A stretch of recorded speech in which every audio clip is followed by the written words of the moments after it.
Welcome to the Reality Report, where we bring you the truth behind the headlines.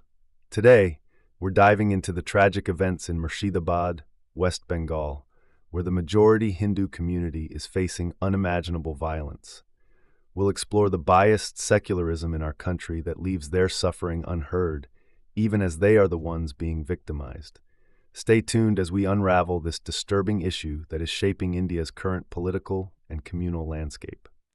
April 2025, the Indian Parliament passed the Waqf Amendment Act 2025, aiming to digitize Waqf records, curb land misuse, and increase state oversight. While the government framed it as a move for accountability, several Muslim organizations saw it as a targeted attempt to control religious assets, especially in regions like Murshidabad, where Waqf properties play a central role in community infrastructure. Opposition to the law intensified rapidly. In Dhulian, Suti, and Jangipur, protests broke out.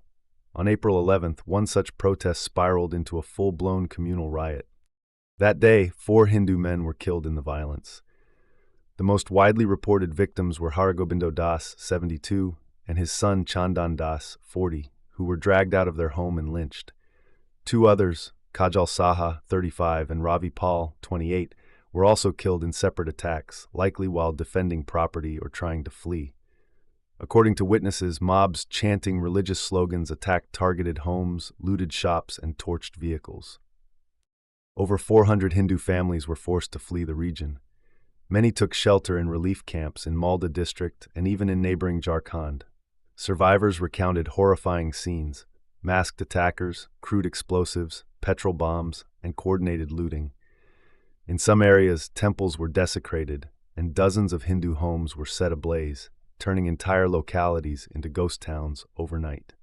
During the police response, Azaz Ahmed, 25, a Muslim protester, was killed in police firing. This inflamed the already fragile situation, sparking more retaliation and widening the communal rift. In the aftermath, Chief Minister Mamata Banerjee appealed for peace and blamed the BJP and RSS for stoking tensions. The BJP, meanwhile, demanded president's rule, accusing the TMC government of failing to protect Hindu lives and property. The CPIM took a third route, attacking both sides and controversially labeling Mamata as the Durga of RSS, implying her politics had encouraged religious polarization from both ends. As political blame games intensified, the NHRC announced a fact-finding mission, and the Calcutta High Court sought reports from the state on police action and compensation for victims. By April 19th, under police protection, some Hindu families began returning to their damaged homes. Anita Das, the widow of Hargobindo, broke down describing how her home was firebombed and her husband lynched before her eyes. Her story became a tragic symbol of the violence that tore apart this small district. What happened in Murshidabad was not just a reaction to a law. It was a breakdown of trust, law, and order, where a piece of legislation became the spark in a powder keg of communal mistrust and political opportunism. The recent violence in Murshidabad, West Bengal, serves as a glaring reminder of the biased secularism that has plagued India for far too long. Hindu families in the region have been brutally attacked, their homes looted, and their livelihoods destroyed, all in the name of protests against a law that many claim is essential for religious fairness. Yet, what is the reaction? The silence is deafening. The BJP and RSS are blamed, but the real victims are the Hindus, whose cries for justice go unheard.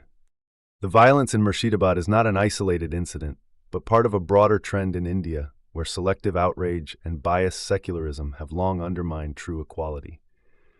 While Hindu suffering, whether in Kashmir, through attacks on temples, or displacement in the Northeast, goes largely unnoticed, other narratives dominate the headlines. This double standard in politics and media deepens divisions, eroding the integrity of secularism. True secularism demands that every life matters, but how long will we allow this bias to persist before acknowledging the suffering of Hindus?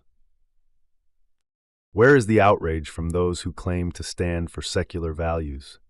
Why is there no flood of tweets, statements, or even the slightest acknowledgement from the so-called secular leaders, politicians, or Bollywood celebrities?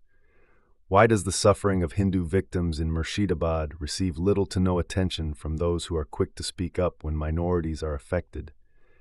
This biased secularism is not just a failure of governance. It's a betrayal of those who are being torn apart by religious violence simply because their faith is in the minority.